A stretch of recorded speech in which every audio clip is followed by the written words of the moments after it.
There is a small, humble food sitting in the pantry of nearly every person who has made it to 90 years old in the healthiest corners of the world. It costs almost nothing. It requires no special preparation.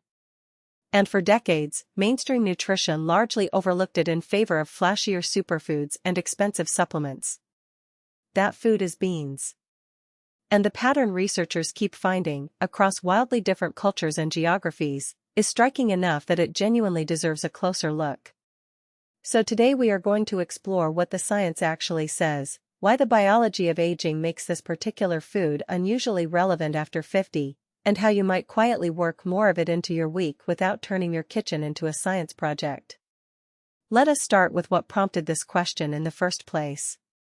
When population researchers began studying communities with unusually high concentrations of people living into their 90s and beyond, they were not expecting diet to be the loudest signal. They expected genetics. They expected healthcare access. And yes, those things matter.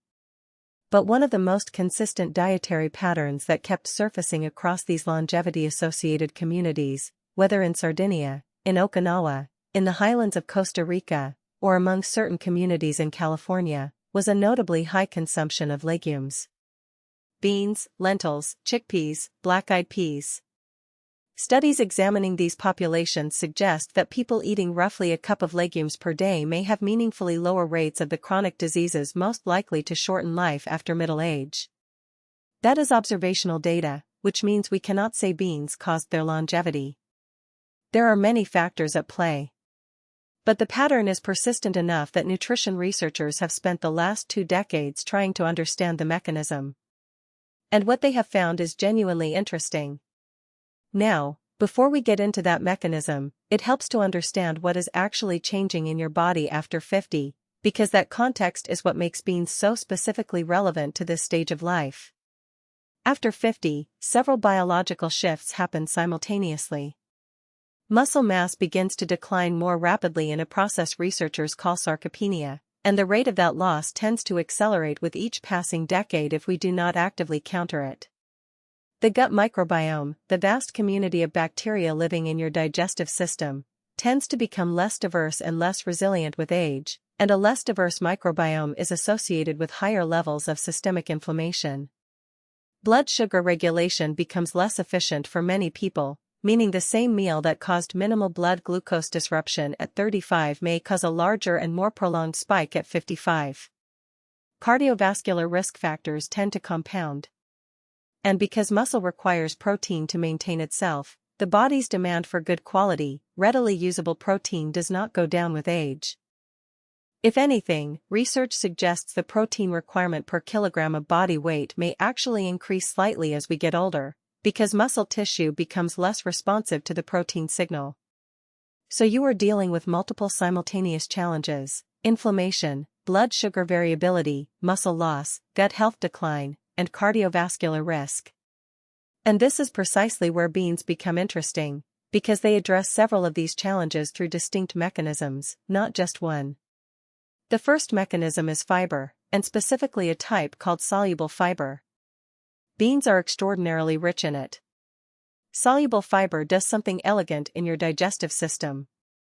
It forms a kind of gel as it moves through your gut, and that gel slows the absorption of sugars and starches into your bloodstream. The practical effect is that a meal containing beans tends to produce a much gentler, more gradual rise in blood glucose compared to the same meal without beans. For someone over 50 whose blood sugar regulation is already less precise than it was 20 years ago, that slower, flatter glucose response matters. Large nutritional studies have associated higher legume consumption with better long-term blood sugar markers, and with lower risk of developing type 2 diabetes. The fiber in beans also feeds the beneficial bacteria in your gut, acting as what researchers call a prebiotic. A well-fed gut microbiome produces short-chain fatty acids, compounds that research links to reduced gut inflammation, better immune signaling, and even improved mood regulation through the gut-brain connection. A single cup of cooked beans can deliver somewhere in the range of 10 to 15 grams of fiber, which is a meaningful contribution toward the daily amount that nutrition researchers consistently associate with better cardiovascular and metabolic outcomes.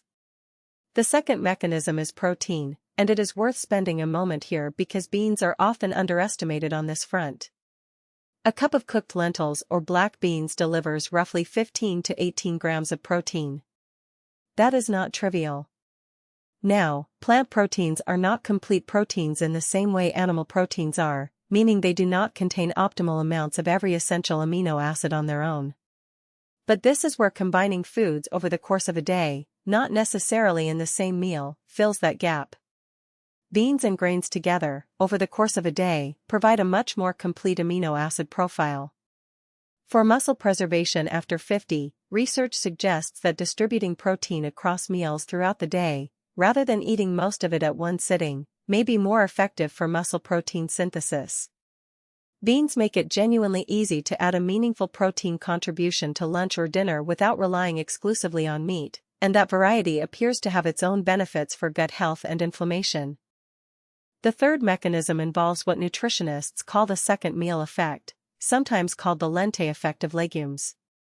Research suggests that eating beans at one meal may actually improve blood sugar response at the next meal, hours later. The proposed explanation involves how the resistant starch in beans, starch that escapes digestion in the small intestine and ferments slowly in the large intestine, continues to influence glucose and insulin dynamics well beyond the meal itself. For someone managing blood sugar variability across the day, that carries real practical significance. There are also polyphenol, the plant compounds found in the dark skins of beans like black beans and kidney beans, which research associates with antioxidant activity and with dampening certain inflammatory pathways. Chronic low-grade inflammation is one of the most reliable companions of accelerated aging, and while no single food eliminates it, a dietary pattern consistently rich in anti-inflammatory compounds appears to be associated with slower biological aging in observational research. So how do you actually eat more beans in a way that is sustainable and enjoyable? The simplest entry point is probably canned beans, which are nutritionally very close to home-cooked beans and require no planning. Rinsing canned beans under cold water for 30 seconds reduces much of the added sodium and also reduces some of the compounds that can cause digestive discomfort in people who are new to eating legumes regularly. A handful of rinsed chickpeas added to a salad. A few spoonfuls of lentil soup alongside lunch. Black beans stirred into scrambled eggs in the morning. A cup of minestrone with cannellini beans in the evening. None of these require a dramatic dietary overhaul. They are additions, not replacements. And adding gradually over several weeks gives your gut microbiome time to adjust, which significantly reduces the digestive discomfort that puts many people off beans in the first place. Your gut bacteria literally adapt to process legumes more efficiently with regular exposure. Now for the honest part. Beans are not magic, and this channel will never pretend otherwise. They are one component of a dietary pattern, not a cure for anything. If you have kidney disease, your doctor may have already told you to monitor your potassium and phosphorus intake, and beans are worth discussing specifically in that context. If you are on blood thinners or certain diabetes medications, any significant dietary change is worth a conversation with your doctor. This video is general nutrition education and is not a substitute for personalized medical advice from someone who knows your full health picture. What we can say with reasonable confidence is this. Legumes show up, consistently and repeatedly, in the diets of people who age well. The biological mechanisms are plausible and increasingly well understood. They are inexpensive, flexible, and most people can incorporate them without dramatic effort. And the evidence associating higher legume consumption with better cardiovascular health, better blood sugar regulation, better gut diversity, and better muscle-supporting protein intake is among the more robust dietary evidence we have for adults in the second half of life. One small handful of beans, added to something you already eat. That is all this is. Not a reinvention of how you eat. Just a quiet, consistent habit that a lot of 90-year-olds apparently figured out long before the research caught up. If this was useful,